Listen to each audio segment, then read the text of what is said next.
So, my dear brothers and sisters, this Ash Wednesday we begin the season of Lent in preparation, of course, for Easter. I'm not sure if you've ever had the experience, you probably have, of going over to the fridge with your bowl of cereal. You reach in, you pour in the milk into your cereal bowl, and it's a bit lumpier than usual. And you're not sure if it's just your eyes, 'cause it's the morning, so you dig in the spoon, pop it into the mouth, and there's a tang. It's somewhat tart, I believe, is how some might phrase it. It's somewhat more bitter than usual, and you realise the milk has gone off. Now, you have two options, of course. One option is man up and just eat it. Waste not, want not.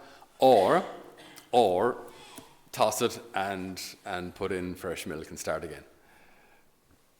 I think Lent that's what it should be like in a way in our spiritual lives. I think it happens, all of us, that laxity in some way creeps into our lives as regards food, as regards internet, as regards general entertainment, as regards then the lack of good things, the lack of prayer, the lack of exercise, the lack of balance.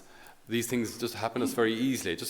We're busy people and we're creatures of habit. So once we find something that we like, something that brings us a bit of consolation, something just brings us a little joy, we like it. Something that's a bit of a distraction just helps. A little bluey in the evening helps all the blues go away. Really, just something that we like, something that brings, and then that becomes our go-to. These things aren't necessarily evil; they're not necessarily wrong. We don't need a season in our liturgical calendar to root out sin. That should be every day. So this isn't a season where we're supposed to concentrate on sinning less. That's supposed to be every day. But this is where we recognize there are some maybe good things in my life, but there are also better things in my life. It's about reordering the priorities. So we look at our lives in this season from three perspectives. Faith, from the church normally proposes three areas to look at. So prayer, fasting, and almsgiving. So in our prayer lives, it might be helpful to look at two aspects of our prayer lives: quantity and quality. It is definitely helpful, if possible, to increase the quantity of prayer in our lives. I don't think there's anyone who can say, I probably pray enough. I don't know. I think we can always do a little more. And that's not to say that we all have to live in a monastery or a convent, obviously, because that's not possible. But even those who do, and I just spent 2 days in Glencairn in a Cistercian abbey there with sisters for the last 2 days, and their day is punctuated by the Liturgy of the Hours. But then even between that, they have to go and work, and they make altar breads, and they have a guest house there and a farm and so on. So they have to work, yes, but their day is punctuated by prayer. So just these constant reminders: do all things out of love for God. And that can be hard especially when you're in a busy job or a thankless job, or you're up on a roof and it's lashing rain and you're trying to get a job done before the sun sets. Otherwise, you have to, leave the scaffolding up for another day, and you just want to get the job done so you can get home, and then it's getting a bit later, it's getting a bit colder. Will we just stay another hour and get it push through and get it done? It's hard to say, Jesus, I do this all out of love for you. In those moments, that's not what you're thinking. You're thinking, I can hardly feel my hands anymore. You just want to get the job done. You just want to go home. But to do even those things, like, Lord, I'm doing this out of love for my family. I'm doing this out of love for maybe the person I'm working for. Ultimately, I'm doing this out of love for you. So in that way, we can increase the quantity of our prayer. Then increasing the quality of our prayer, going deeper. So as opposed to just attending Mass or just being present while the Rosary is being prayed, to do what the Lord is speaking to us about in the Gospel, entering into that secret place in our hearts, and the Father who sees all that is done in secret will reward us. It's an interior relationship, an interior dialogue with God. He speaks, and we hopefully listen to his response. So where in my life this Lent, can I improve my prayer life? Improving in quantity, probably, but definitely improving in quality. Always can improve in quality. How do I go deeper with the Lord? What's so beautiful about this, well, beautiful and hard about this gospel, is when we do something good, we like people to see it. You know, if we do something virtuous, we like people to see it. This is, in a slightly different sense, this is hugely popular in today's culture. They call it virtue signaling, right? Virtue signaling, where everything you do, especially as regards saving the environment, being green, recycling your fingernails, whatever you're supposed to do these days, that's, you want everyone to know about it. So here I am, recycling my vegetables, and you take a picture now. I'm doing my part for the salvation of the universe, and I want everyone to know about it. And it's, or again, if there's an issue of racism, I want everyone to know I'm not racist, or I'm against racism, sure. And it's not the principle of the thing; it's the fact that I want everyone to know about it. Virtues, it's not about being virtuous, which is also about choosing the hard things that might have something to do with my life and change my life or my behavior. It's about showing that I'm against what all these bad people out there are doing. But it doesn't require any modification in my behavior at all. I'm against racism. I'm against racism. I'm absolutely against racism. Hate racism, which I do. I don't like racism.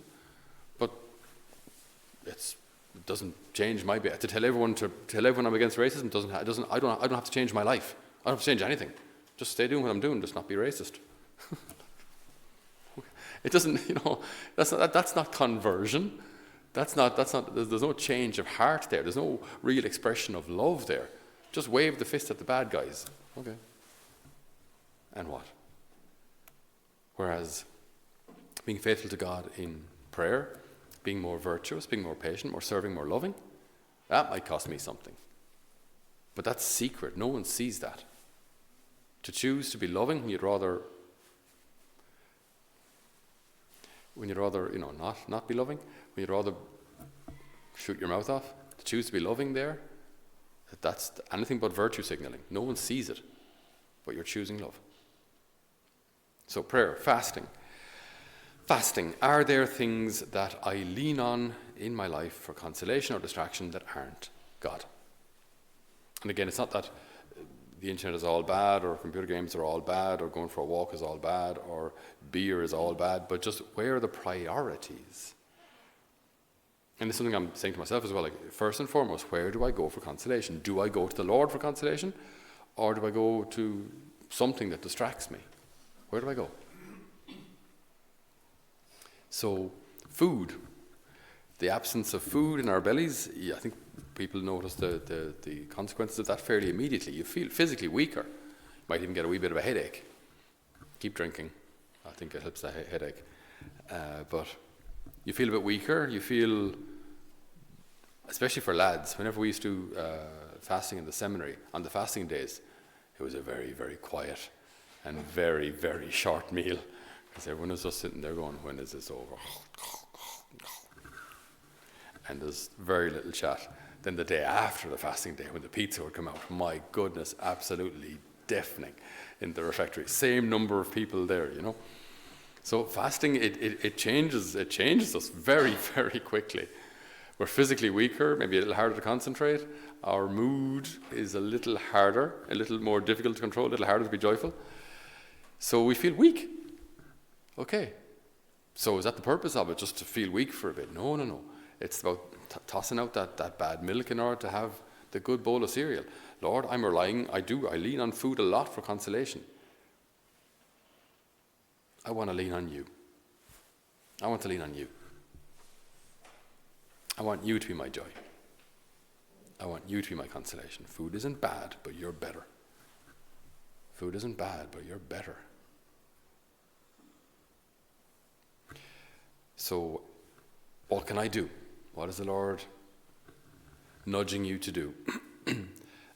Someone I know asked me yesterday evening what they should do for Lent. And I said, well, look, you're on the spiritual journey a while. I actually think you already know. Listen to the Lord in your heart. what is he saying to you? And she sent me back a list, and it was epic. Like she had, for her mind, read good books, get to bed on time, delete TikTok. Body, 10,000 steps a day, no alcohol. Spirit, rosary a day, mass at least once, twice a week, and adoration. I thought, didn't have to say a thing. She already knew. Better than I could have suggested. She knew for herself. So again, trust the Lord to speak to you. What is the Lord asking you to do as regards prayer, as regards fasting, and as regards almsgiving? Our time, our treasure, or our talents? Are there people or groups that we can serve? And again, not in a virtue signaling kind of way, but is there someone in your locality who could do with a visit? How are you to visit your own parents? Keep in touch with family members. Is there something we can do there? Giving our time or giving our treasure? Is there a group we can financially support if we're in a position to? Some group that's doing good in the name of God and trying to build up his church. Is there someone we can support? Or our talents? Have we organizational fundraising abilities? Have we musical abilities? Is there something that I can give back to the Lord? Give back to the church? So if we look at these areas of our lives, Lent then isn't a season of negativity. It's a season of reordering our priorities. And if I recognize that food or alcohol or internet, all these kind of things, if I'm able to put them into their rightful position, with the Lord in the first position, then this is a season of renewal. This is a season of revival. This is a season of us going back to the source. And therefore it's a season actually of happiness. Because all these other things that promise us relief and joy and distraction, they don't deliver, ultimately. They leave us wanting more, hungry. Not so with the Lord. So this Lent, as we turn our hearts back to him, let us do so with great openness for all that he wishes to offer us, the joy, the consolation, the healing. That this may be a season of rediscovery of the love of God for each one of us. Amen.